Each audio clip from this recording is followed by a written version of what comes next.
로마서 8장 13절 너희가 육신대로 살면 반드시 죽을 것이로되 영으로서 몸의 행실을 죽이면 살리니.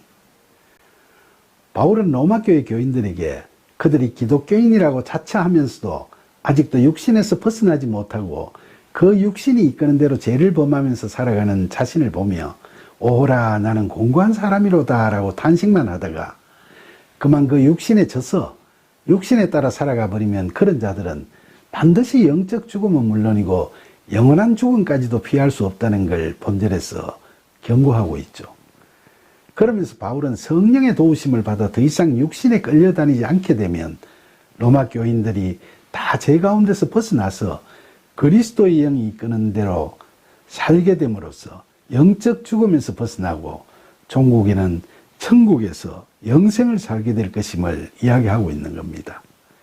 그러니까 우리가 영어로 already not yet, 즉 이미 그러나 아직도라는 이중적 상황에서 고민하고 갈등하다가 그만 예전의 삶으로 되돌아가 버리면 그건 사망의 종로로 타게 되는 것임을 바울은 로마서 말씀을 통해 우리에게 계속 강조를 하고 있는 거죠. 로마서 8장 14절 무릇 하나님의 영으로 인도함을 받는 사람은 곧 하나님의 아들이라. 바울은 하나님의 영, 즉 성령이 함께하는 자를 하나님의 아들이라고 부르고 있죠. 그런데 사도 요한은 요한복음 1장 12절과 13절에서 그리스도를 영접하는 자, 곧 그 이름을 믿는 자들에게는 하나님의 자녀가 되는 권세를 주셨으니 이는 혈통으로나 육정으로나 사람의 뜻으로 나지 아니하고 오직 하나님께로부터 난 자들이니라 라고 이야기하고 있죠. 이처럼 우리가 기독교인이라고 할 때 하나님의 아들이라고 칭함받기 위해서는, 즉 참된 그리스도인이 되기 위해서는 우리가 그리스도 안에 거하면서 성령의 인도하심을 따라 살아가야 하는 거죠. 로마서 8장 15절 너희는 다시 무서워하는 종의 영을 받지 아니하고 양자의 영을 받았으므로 우리가 아빠 아버지라고 부르짖느니라. 바울은 로마교회 교인들에게 이제 성령의 인도하심의 은혜를 받을 수 있게 된 그들은 다시 두려운 율법에 묶여 죄의 종이 되는 영을 받지 않고 하나님의 양자가 되는 영을 받게 되었다고 격려하고 있죠. 우리는 독생자 예수 그리스도와 달리 그분을 영접함으로써 하나님의 자녀가 되는 권세를 얻게 됐으니까 하나님의 양자가 된다는 거죠. 우리가 죄에서 해방되고 성령의 인도하심으로 하나님의 양자 되는 삶을 살게 되면 우리에게 찾아오는 평안과 새 생명을 얻는 기쁨에 넘쳐서 하나님을 아빠라는 친밀한 이름으로 부르게 된다는 겁니다. 로마서 8장 16절 성령이 친히 우리의 영과 더불어 우리가 하나님의 자녀인 것을 증언하시나니.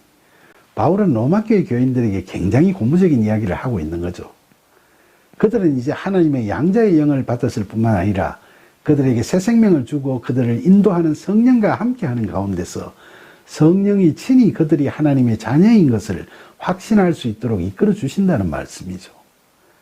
그러니까 우리가 그리스도 안에 거하면서 성령의 도우심을 받아 삶을 살아가노라면 우리 스스로 하나님의 자녀임을 느끼게 되도록 성령의 이끄심이 있다는 겁니다.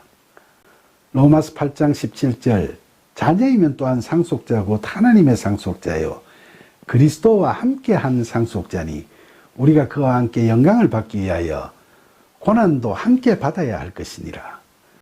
우리 그리스도인들은 앞절에서처럼 하나님의 자녀라는 기쁨을 누리면서 이와 함께 상속자로서의 권세도 누리게 된다고 본절에서 바울은 이야기하죠. 그리고 그 권세에는 책임도 따르는 거죠.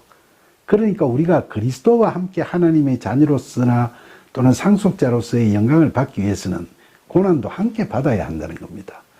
이 고난은 우리들이 앞서 본 바와 같이 죄의 법과 영의 법이 우리 안에서 서로 상충될 때 비롯되는 우리 마음과 몸의 고난은 물론이고 우리가 그리스도께서 취하신 하나님의 상속자로서의 권한을 받게 되었기 때문에 예수님께서 의를 위하여 받으셨던 박해처럼 상속자로서 기꺼이 감수해야 할 그런 박해까지를 다 포함합니다. 그렇게 온갖 시련과 박해를 받는 것이 하나님 나라를 살아가는 사람들이 누릴 수 있는 팔복의 하나가 된다는 걸 마태복음 5장 10절에서 예수님께서는 의를 위하여 박해를 받는 자는 복이 있나니 천국이 그들의 것이미요라고 말씀하셨지 않습니까? 그러니까 우리는 이 말씀을 우리에게 부담이 되는 말씀으로 받아들이지 말고 이 말씀이 우리에게 생명을 주시고 승리의 삶을 살게 해주시는 하나님의 은혜를 깨닫게 하는 소중한 말씀으로 그렇게 받아들여야 하겠습니다.